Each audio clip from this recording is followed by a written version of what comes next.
मान लो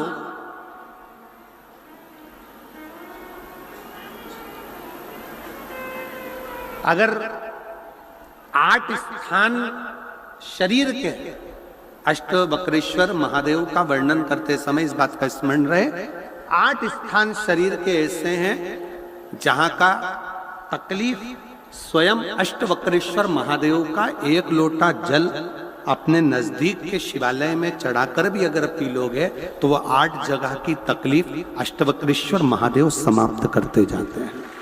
8 स्थान। पहला नेत्र, ये भुकुटी के बीच का स्थान, भुकुटी के मध्य का स्थान। मान लो ये भुकुटियां दर्द करती हैं या मध्य में दर्द होता है, उसके लिए अष्टवक्रेश्वर महादेव का जल, मतलब अपने घर के पास जो भी शिवलिंग है वहां एक लोटा जल अष्टवक्रेश्वर के महादेव के नाम से चढ़ाकर उसका पान, भुकुटी। दूसरा कंधा, पीठ। कई लोग ऐसे हैं जो रात्रि को अच्छे से सोते हैं और सवेरे उठते हैं तो उनका ये दोनों हाथ के बीच का जो भाग होता है वो दर्द करता ही है। उस समय पर अष्टवक्रेश्वर महादेव का स्मरण, अष्टवक्रेश्वर महादेव का जल, उसका पान। तीसरा, रीढ़ की हड्डी का डॉक्टर बोल दिया कि ये गुरिया खसक गया है, 1 नंबर 2 नंबर 3 नंबर का यदि कोई क्रम खसक गया है तो उस स्थान के लिए भी अष्टवक्रेश्वर। आप ऑपरेशन बाद में कराना, डॉक्टर बोल दिया है आप ऑपरेशन कराओ, मना नहीं है, पर एक बार अष्टवक्रेश्वर महादेव के नाम से दुर्वा बेलपत्र चढ़ाकर, जल चढ़ाकर, सुबह में दुर्वा का सेवन, प्रदोष काल में बेलपत्र का सेवन और रात्रि को सोने से पहले जो जल अष्टवक्रेश्वर का चढ़ाया हुआ है उसका पान करिए। आपकी रीढ़ की हड्डी का कैसा भी क्रम होगा वो ठीक होना प्रारंभ हो जाएगा। अष्टवक्रेश्वर।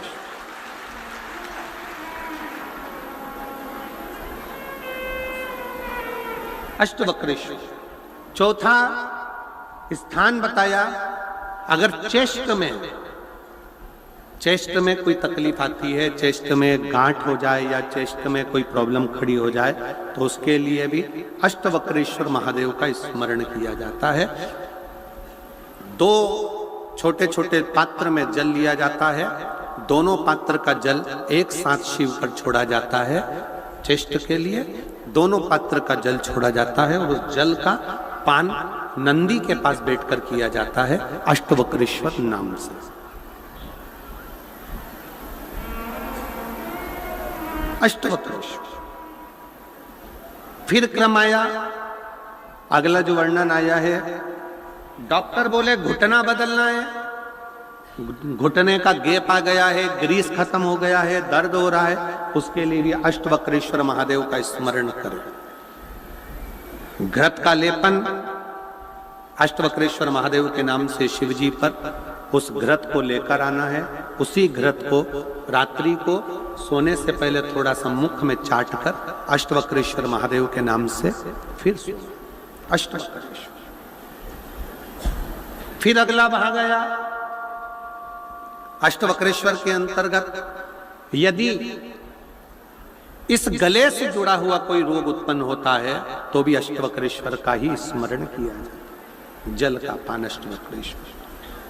और 8वें स्थान के रूप में जो पिड़ली के घुटने से नीचे के जो भाग होते हैं उसके लिए अष्टवक्रेश्वर महादेव पर 7 दुर्वा, 7 बेलपत्र और 7 अक्षत शिव को समर्पित कर कर दुर्वा बेलपत्र का पान 7 दिन तक लगातार उसी भाव में अष्टवक्रेश्वर महादेव का नाम लेकर किया जाए। अष्टवक्रेश्वर। कभी अगर मौका लगे, शिव की करुणा हो जाए, शंकर की दया हो जाए, आप लोग कभी बद्री विशाल जाएं दर्शन करने के लिए, ऋषिकेश हरिद्वार तक जाएं तो श्रीनगर गढ़वाल से सुंदर कोहला गांव से 10 किलोमीटर की दूरी पर 8 किलोमीटर दूर तक गाड़ी जाती है, 2 किलोमीटर दूर तक पैदल चलकर आप जहां पर बैठकर स्वयं अष्टावक्र जी ने भगवान शंकर के शिवलिंग की स्थापना कर आराधना करी, ऐसे पवित्र स्थान का दर्शन कर अपने जीवन को धन्य बना सकते हो। बोल अष्टावक्रेश्वर महादेव की। 3 महादेव के नाम का स्मरण अच्छे से रखिएगा। पहला कुंदकेश्वर, बड़े से बड़ा रोग हो जाए, दवाइयां डॉक्टर जो दे उसको खाओ, पर साथ में कुंदकेश्वर महादेव का नाम लीजिए, जांच भी कराइए, दवाई भी कराइए। दूसरे नंबर का श्रंभेश्वर महादेव। श्रंभेश्वर महादेव भगवान नरसिंह को जब क्रोध आया था, भगवान विष्णु ने नरसिंह अवतार लिया था, और नरसिंह भगवान को जब क्रोध आया था, शिव जी ने सरम्ब पक्षी का रूप धरकर नरसिंह भगवान को अपने पंजे में उठाकर अलकनंदा नदी में ले जाकर डाला था। इसलिए आज भी जब हम बद्रीनाथ जाते हैं, राइट में पुल पे से जाते समय जो ताप्ती कुंड है जिसमें से पानी गर्म निकलता है, उसके ठीक नीचे एक शिला का दर्शन करते हैं। वो शिला नरसिंह शिला कहलाती है और श्रंभेश्वर महादेव का स्मरण किया जाता है। श्रंभेश्वर महादेव क्रोध की संयमितता रखता है, चिड़चिड़ेपन को समाप्त करता है श्रंभेश्वर महादेव। और तीसरे नंबर पर है, जम के बोलो, अष्टवक्रेश्वर महादेव। अष्टवक्रेश्वर शिव जी के इन 3 स्वरूपों का वर्णन बड़ा सुंदर भाव से किया। मन और मकान, इन दोनों की सफाई, इन दोनों को साफ करना बहुत जरूरी है।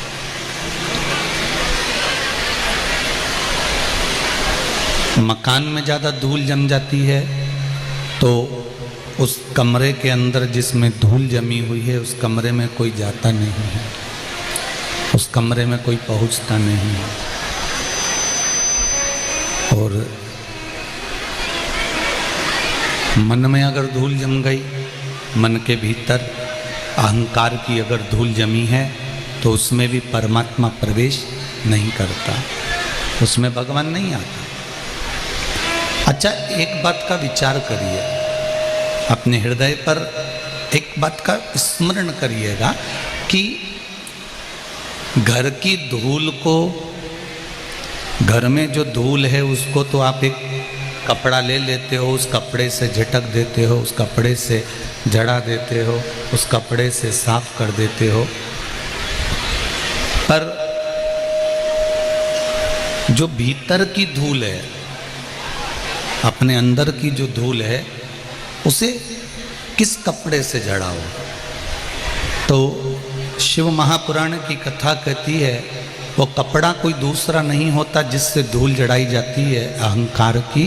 अहंकार की धूल को जड़ाने के लिए गुरु की वाणी का जो कपड़ा होता है, उससे सारी धूल अपने आप जड़ जाती है। गुरु की वाणी की जो धूल है, गुरु की वाणी का जो कपड़ा है, उससे अहंकार, काम, लोभ, वासना, तृष्णा, आसक्ति, ये सारी धूलें धीरे धीरे धीरे धीरे समाप्त हो जाती है। आप उससे समाप्त कर सकते हैं।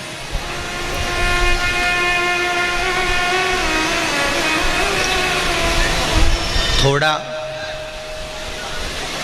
मकान में लगी हुई धूल को झटकना जरूरी है, उसी तरह भीतर उठने वाले अहंकार को, अभिमान को, अहम को शिव महापुराण के माध्यम से झटकना जरूरी है। किसी गुरु की शरणागति, परमात्मा के दरवाजे की शरणागति, भगवान के चौखट की शरणागति, भगवान की भक्ति की शरणागति, गुरु चरणारविंद की शरणागति हमको कुछ फल अवश्य देती है। मात्र एक दुर्वा, शंकर भगवान पर चढ़े हुए जल जब नीचे की ओर आता है, जिस जगह पर जल गिरता है, उस जगह पर मात्र एक दुर्वा प्रदोष के दिन अपनी कामना कर कर इस शरीर के सुख के लिए शंकर भगवान के जल गिरने वाले स्थान के पास में अवधूतेश्वर महादेव के नाम से रख दी जाती है तो जिंदगी में कभी बड़ी बीमारी नहीं आती। उसी तरह जिससे रोग को समाप्त करने के लिए दुर्वा का प्रयोग किया जाए।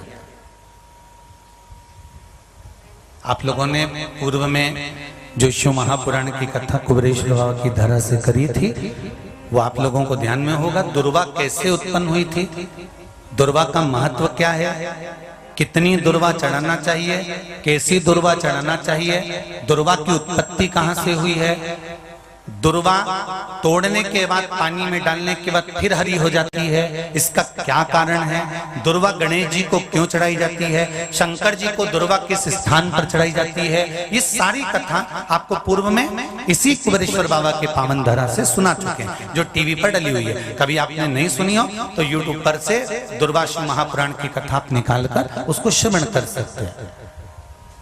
उसमें वर्णन किया है कि इस दुर्वा का महत्व क्या है, दुर्वा का क्या क्या। मात्र एक दुर्वा प्रदोष के दिन शिवलिंग पर चढ़े हुए जल जहां से नीचे की ओर गिरता है उस जगह पर मात्र अपने शरीर की कामना करते हुए भगवान से रोग मुक्ति के लिए एक दुर्वा अगर समर्पित कर दी जाए तो कोई बड़ी बीमारी जिंदगी में आ ही नहीं सकती, ग्रहण ही नहीं पा, मतलब ग्रसित नहीं कर सकती।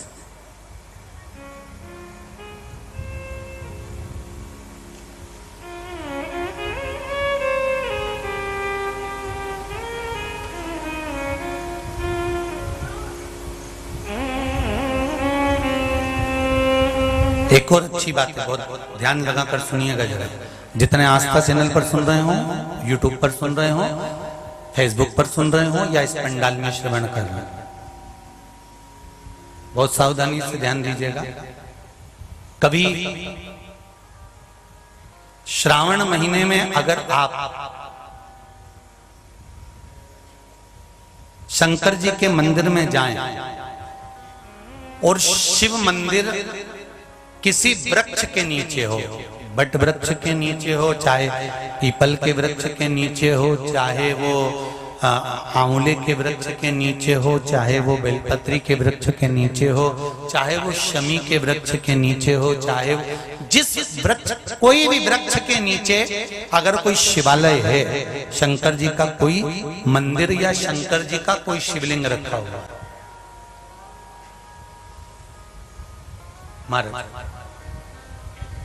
तो एक दुर्वा किसी भी श्रावण महीने में तुम जब भी किसी शिवालय में जाएं, जिस वृक्ष के नीचे शिवलिंग हो, उस शिवलिंग पर ये शिवलिंग रखा हुआ है, ये जलाधारी है।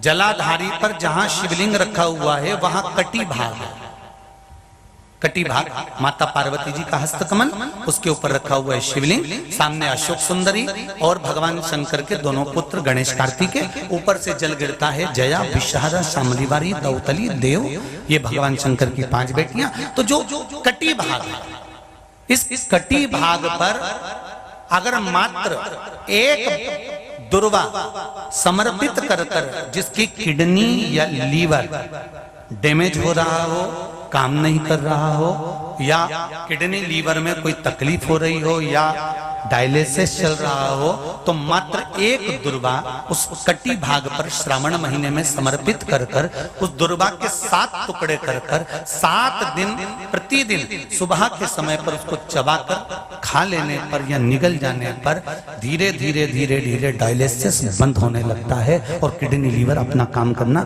प्रारंभ कर देते हैं। दुर्वा कोई साधारण नहीं है।